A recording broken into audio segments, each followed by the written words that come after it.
বৈরী আবহাওয়ার কারণে কমেছে ক্রেতাদের আনাগোনা। টানা বৃষ্টিতে বেড়েছে প্রায় সব ধরনের সবজির দাম। অস্থির মাছ বাজার। দৈনিক 187 টাকায় হাজিরায় মানবেতর জীবন চা শ্রমিকদের। 500 টাকা নির্ধারণের দাবি উঠল সংসদে। অগস্টে সর্বনিম্ন মজুরি পুনর্নির্ধারণ। মন ভালো থাকে, ফ্রেশ থাকে, 2 টাকা আমরা বেশি রুজি করতে পারি। কাম হইলেও কাম আসবো, বন্ধ হইলে হাজিরা। 187 টাকা যে 40 পয়সার যে পার ডে মজুরি, তো এটার তুলনামূলক বর্তমান বাজার দর এবং সেটা হিসাব করলে আসলেই এটা মজুরিটা খুবই নগণ্য। মধ্যপ্রাচ্য সংঘাতের জেরে অস্থিতিশীল বৈশ্বিক তেলের বাজার। প্রভাব পড়েছে মার্কিন পুঁজিবাজারেও। ট্রেজারি ফিউচারের সূচকে নিম্নমুখী ধারা।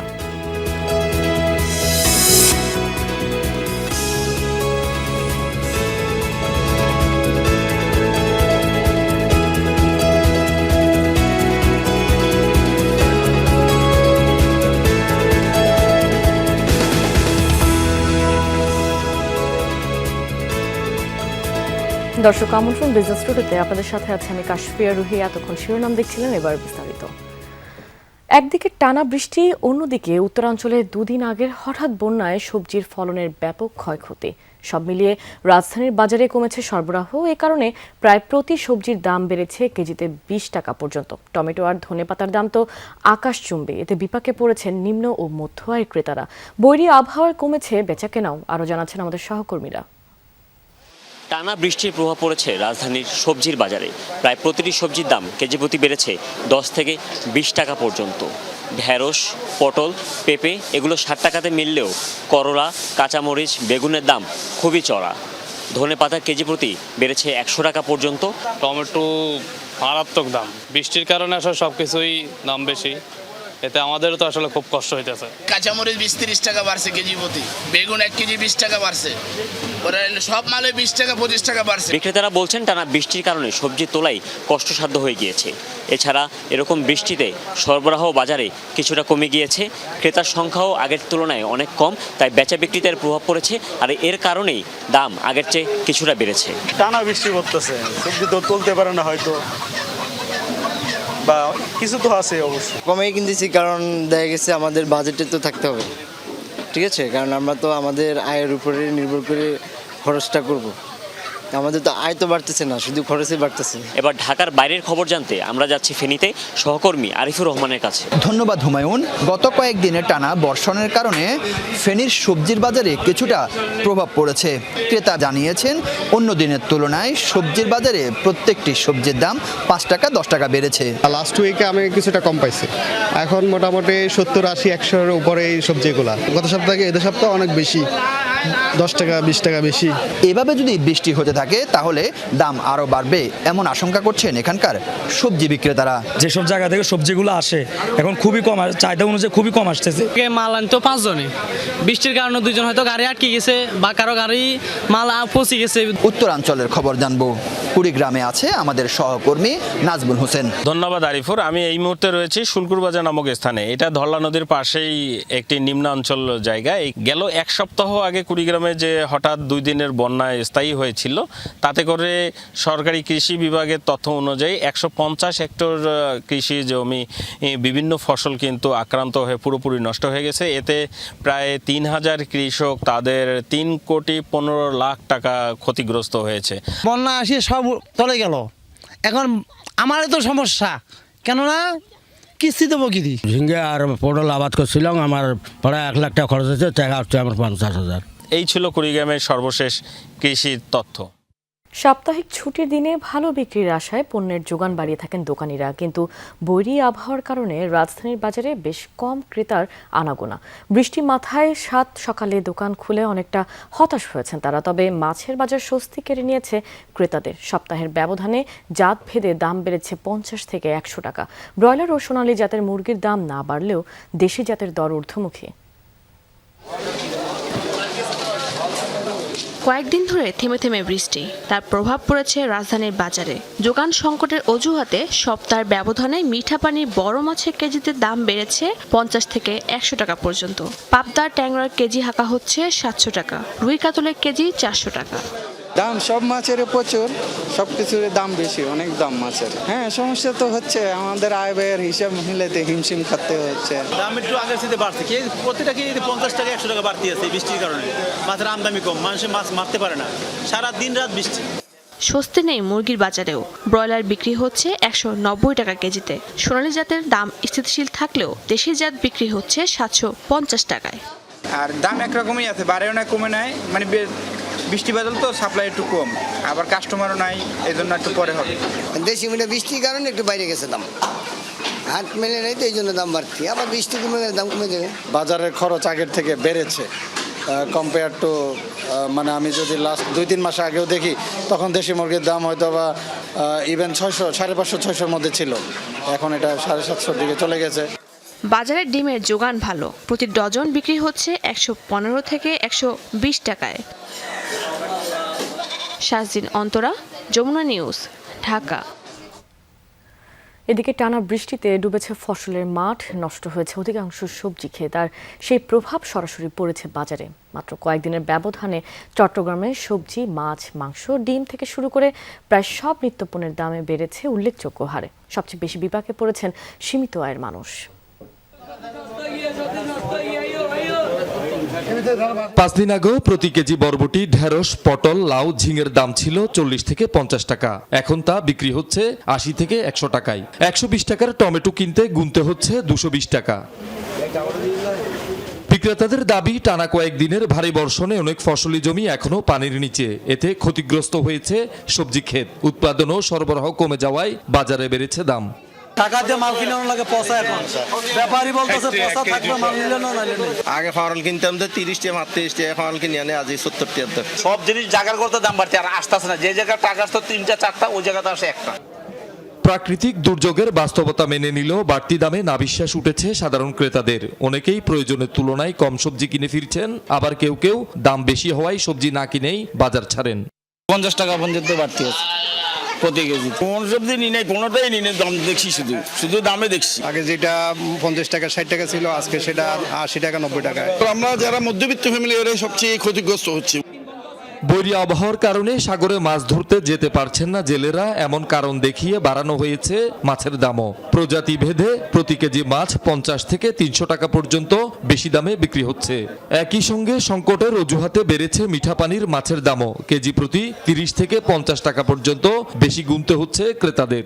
সাগরের অরিজিনাল বিজে ইলিশ সব বিশ্বতে 25 টাকার উপরে, প্রতি কেজি 200-150 এরকম বেশি ভাই। মাগুর মাছ নিতাম 700-800 টাকা, এখন 1200 টাকা। এখন ইলিশ বলতেছে এখন আপনার 2500 টাকা, 3000 টাকা, তো যেগুলি সাধারণত 1600-1700 টাকা করে পাওয়া যায়। বৃষ্টির প্রভাব পড়েছে মুরগির বাজারেও। কেজি প্রতি প্রায় 30 টাকা বেড়ে ব্রয়লার মুরগি বিক্রি হচ্ছে 180 টাকায়। আমরা কিন্তু হচ্ছে 170 টাকা করে, এখন কাস্টমারের কাছে বিক্রি হচ্ছে 180 টাকা। মুরগি লাগবে তো 20 গাড়ি, মুরগি আসতেছে 3 গাড়ি, ওই জন্যই দাম বাড়ছে। 150 ছিল কয়েকদিন আগে, 150 ছিল, এখন 180। শুধু সবজি, মাছ কিংবা মুরগিই নয়, আগের তুলনায় বেড়েছে ডিম ও গরুর মাংসের দামও। ফলে নিত্য প্রয়োজনীয় খাদ্যপণ্যের বাজারে বাড়তি ব্যয় নিয়ে চাপে পড়েছেন সাধারণ ভোক্তারা। শহীদুল সুমন, যমুনা নিউজ, চট্টগ্রাম। বিশ্বের বিভিন্ন দেশে বাংলাদেশের চায়ের কদর বাড়ছে। বাজারে এক এক প্যাকেট চা বিক্রি হচ্ছে শত শত, কোথাও 1000 টাকায়। কিন্তু সেই চায়ের কাঁচামাল যাদের হাতে তৈরি হয়, সেই চা শ্রমিকদের দিনের আয় এখনও 200 টাকারও কম। উৎপাদনের সাফল্যের গল্পের আড়ালে রয়ে গেছে বঞ্চনার আরেক ইতিহাস। তবে চা শ্রমিকদের দৈনিক মজুরি ন্যূনতম 500 টাকা করার প্রস্তাবে আলোচনা হয়েছে জাতীয় সংসদে। আগামী মাসেই চা শ্রমিকদের মজুরি পুনর্নির্ধারণ হবে বলে সংসদকে জানান শ্রম ও কর্মসংস্থান মন্ত্রী। সহকর্মী আব্দুর রহিমের ক্যামেরায় আরও জানাচ্ছেন শওকত মঞ্জুর শান্ত।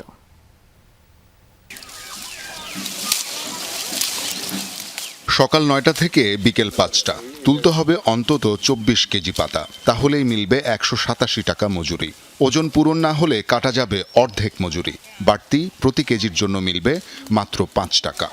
আর সপ্তাহ শেষে রেশন হিসাবে বরাদ্দ 3 কেজি আটা। এই হলো চা শ্রমিকদের সাপ্তাহিক আয়। এ দিয়েই চলে এক একটি পরিবার। শুধু পাতা তোলাই নয়, বাগান পরিষ্কার, নার্সারিতে চারা উৎপাদন, আগাছা দমন, কীটনাশক ছিটানো সবই করতে হয় এই মজুরিতে। কিন্তু নেই কোনো ঝুঁকি ভাতা। জোঁক, বিষাক্ত পোকামাকড় কিংবা বিষধর সাপের কামড়ে হামেশাই মরছে চা শ্রমিক। প্রয়োজনীয় চিকিৎসা সুবিধাও মেলে না অনেক ক্ষেত্রে। 3 দিন থাকিয়া জ্বর, ওষুধ খাইয়া খাইয়া কাজে হাসপাতালে একটা দিব ঘন ট্যাবলেট প্যারাসিটামল, আর আমার হাতে ধরাইছে। পরে আমি একদম চিল্লাইয়া ভাগছি, দেখি সাপটা আস্তে আস্তে আস্তে খানেই রাখছে। পড়ে গেছিলাম পাতি লইয়া, এটার ব্যথা। জুক পায়, পোকা পায়, মাকড় পায়, চেলা পায়, সাপও পায়। বছরের পর বছর মজুরি বাড়ানোর দাবিতে আন্দোলন হয়েছে, ধর্মঘট, মানববন্ধন, আলোচনাও। বদলায়নি শ্রমিকের ভাগ্য। পাতির সিজনে একটু মন ভালো থাকে, ফ্রেশ থাকে, 2 টাকা আমরা বেশি রুজি করতে পারি।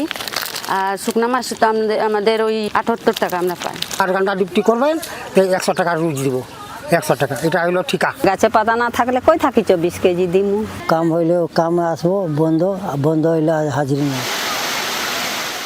রোদ বৃষ্টি যাই হোক, অবসর নেই। ঘন্টার পর ঘন্টা ভিজে সংগ্রহ করা পাতার ওজন থাকে বেশি। অতিরিক্ত ওজন মজুরি থেকে বাদ দেওয়ার রীতি বাগানে। চেয়ারম্যান মেম্বার হয়েছে নিজে স্বার্থকে, নিজের মারে দিব, বহিনরে দিব, চাচিরে দিব, আমরা তো আর দিব না। কত ঈদের মধ্যে চাল আছে, ঈদের মধ্যে টাকা পয়সা কিছুই আমরা পাইনি, তোমরা করবো কি? পানি বেশি, কি কয় রাস্তা পিছলি গেছি। শুধুমাত্র মজুরি বৈষম্য নয়, তাদের স্বাস্থ্যগত নিরাপত্তাহীনতাই নয়, তারা নাগরিকত্ব সনদপত্র পাওয়ার পরও ভূমি অধিকার অর্থাৎ ভূমি মালিক হওয়ার যে সুবিধা, সেই সুবিধা কিন্তু এখনও তাদের নিশ্চিত হয়নি। শ্রমিকের ঘামে ভেজা পাতা প্রক্রিয়াজাত হয়ে আকর্ষণীয় মোড়কে চলে যায় ভোক্তার টেবিলে। এক এক প্যাকেটের দাম কয়েকশো থেকে 1000 টাকা। এই লক্ষ লক্ষ চা জনগোষ্ঠীর ভূমি মালিকানা না, এটা আক্ষেপের বিষয়।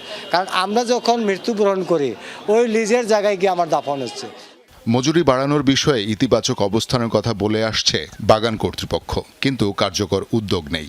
যুগের পর যুগ আশ্বাসের বুলি আউড়ে যাচ্ছে চা উন্নয়ন বোর্ড। 187 টাকা যে 40 পয়সার যে পার ডে মজুরি, তো এটার তুলনামূলক বর্তমান বাজার দর এবং সেটা হিসাব করলে আসলেই এটা মজুরিটা খুবই নগণ্য। গ্রাজুয়ালি কিন্তু এটা আস্তে আস্তে বৃদ্ধি পাচ্ছে। তো এটা নিয়ে আমরা আরও আমাদের পরিকল্পনা আছে এবং কীভাবে জীবনমান উন্নয়ন করা যায় সেক্ষেত্রে বাংলাদেশ চা বোর্ড নিবিড়ভাবে কাজ করছে। চায়ের ধুমায়িত সুবাসের আড়ালে চাপা পড়ে আছে হাজারো মানুষের শ্রম আর বঞ্চনার ইতিহাস। তবে মানবেতর এই জীবনে পরিবর্তনের আভাস জাতীয় সংসদে। চা শ্রমিকদের মজুরি ন্যূনতম 500 টাকা নির্ধারণের প্রস্তাব করেন বেশ কজন সাংসদ। চা শ্রমিকদের সর্বনিম্ন মজুরি পুনর্নির্ধারণ করা হবে বলে জানিয়েছেন শ্রম ও কর্মসংস্থান মন্ত্রী আরিফুল হক চৌধুরী। আগামী আগস্ট মাসে তাদের মিটিং হবে, আর আমরা এর প্রতি নজরদারি রাখবো যাতে সরকারের পক্ষ থেকে সর্বাত্মক, এবং আজকের সংসদে যে উত্থাপিত বিল হয়েছে, আমরা চেষ্টা করব শ্রমিকদের যাতে তাদের ন্যায্য অধিকার প্রতিষ্ঠিত হয়। আসছে মাসেই মজুরি পুনর্নির্ধারণ হবে বলে সংসদকে জানান মন্ত্রী। বলেন, শুধু মজুরি নয়, চা শ্রমিকদের জীবনমান উন্নয়নেও প্রধানমন্ত্রীর বিশেষ নজর আছে। শওকত মঞ্জুর শান্ত, যমুনা নিউজ, শ্রীমঙ্গল, মৌলভীবাজার। দেশের খোলা বাজারে বেড়েছে ভারতীয় রুপির চাহিদা, তবে কমেনি মার্কিন ডলারের আধিপত্য। দ্বিপাক্ষিক বাণিজ্য, চিকিৎসা, পর্যটন সহ নানা কারণে প্রতিবেশী দেশ ভারতের সাথে রুপি লেনদেন করতে হয়। বিবিএস এর তথ্যে দেখা যায়, দেশের খোলা বাজারে প্রায় 24 ধরনের মুদ্রার লেনদেন হয়ে থাকে। এর মধ্যে ভারতীয় রুপির লেনদেন বা হাত বদল হয়েছে সর্বাধিক পরিমাণে। 2023-24 অর্থ বছরে মানি চেঞ্জের প্রতিষ্ঠানগুলোতে মোট 7,70,00,000 রুপির লেনদেন হয়েছিল। একই সময় 3,67,00,000 মার্কিন ডলার লেনদেন হয়েছে, অর্থাৎ সংখ্যার বিচারে ডলারের তুলনায় প্রায় দ্বিগুণ লেনদেন হয়েছে ভারতীয় রুপির।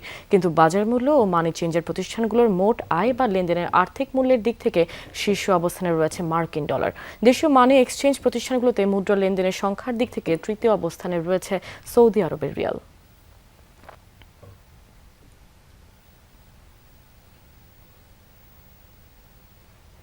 লাগাতার তৃতীয় দিনের মতো মধ্যপ্রাচ্যের সংঘাতের জেরে অস্থিতিশীল বৈশ্বিক তেলের বাজার। শুক্রবার একদিনের ব্যবধানে কিছুটা কমে ব্যারেল প্রতি ব্রেন্ট অপরিশোধিত তেল বিক্রি হচ্ছে $76 আশপাশে। কমেছে WTI ক্রুড অয়েলের দামও। ব্যারেল প্রতি মূল্য দাঁড়িয়েছে $72। একদিন আগে ব্যারেল প্রতি ব্রেন্ট ক্রুড অয়েলের দাম 1% বেড়ে দাঁড়ায় প্রায় $79। WTI ক্রুড অয়েলের দামও 1%-এরও বেশি বেড়ে পৌঁছায় 74-এর উপরে। বুধবার মধ্যপ্রাচ্যে নতুন করে হামলা শুরু হওয়ায় অস্থিতিশীল হয়ে ওঠে তেলের বাজারে। জ্বালানি তেলের দামে অস্থিতিশীল পরিস্থিতির প্রভাব পড়ে মার্কিন পুঁজিবাজারেও। দরপতন হয় মার্কিন সরকারি বন্ড, ট্রেজারি ফিউচার্সের সূচকেও।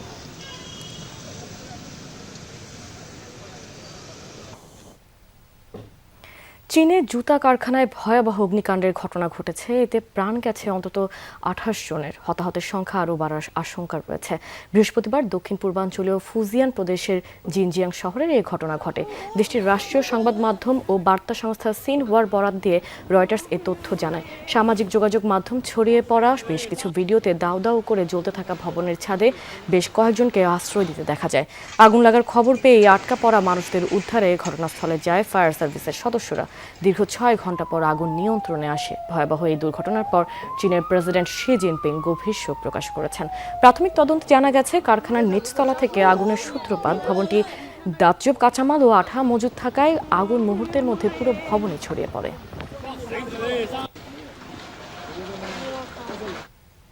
পরিবহন খাতে সাফল্যের পর এবার সংযুক্ত আরব আমিরাতে বাস্তবায়িত হলো আধুনিক মেগা প্রকল্প ইতিহাদ রেল। মাত্র 57 মিনিটে পাড়ি দেওয়া যাবে আবুধাবি থেকে দুবাইয়ের পথ।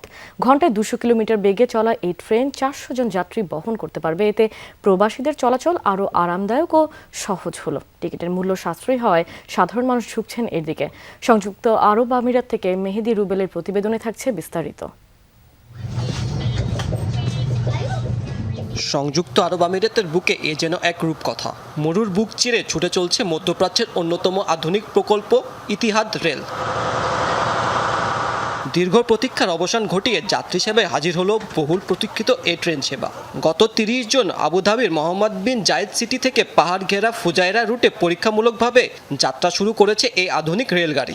আর আগামী সেপ্টেম্বর থেকে চালু হতে যাচ্ছে দুবাই ও শারজা রুট, যেখানে মাত্র 57 মিনিটে পাড়ি দেওয়া যাবে আবুধাবি থেকে দুবাইয়ের পথ। ঘন্টায় 200 কিলোমিটার গতিবেগে ছুটতে পারে এসব ট্রেন। পরিবহন করতে পারবে 400 জন যাত্রী। আর তাদের আরামায়েশের জন্য ট্রেনটিকে সাজানো হয়েছে আন্তর্জাতিক মানের সব আধুনিক প্রযুক্তি দিয়ে। ফ্রি হাই স্পিড ওয়াইফাই, সিটের পাশে চার্জিং পোর্ট, আর সাথে থাকছে ইকোনমি থেকে শুরু করে প্রিমিয়াম ক্লাসের রাজকীয় হসপিটালিটি। যাতায়াতের ভাড়া কম ও অত্যাধুনিক সুযোগ সুবিধা থাকায় সাধারণ মানুষের পছন্দের তালিকায় জায়গা করে নিতে চলেছে ট্রেন সেবা।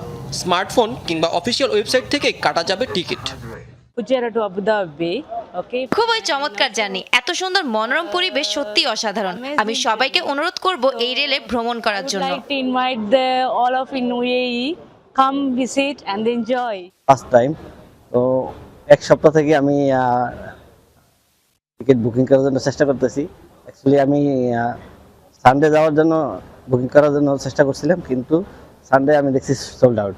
তারপরে আমি একদিন আগে দেখে তারপরে আমি অনেক কষ্ট করে বুকিং করছি। তবে অনেক ভালো লাগছে এটার মধ্যে জার্নি করে।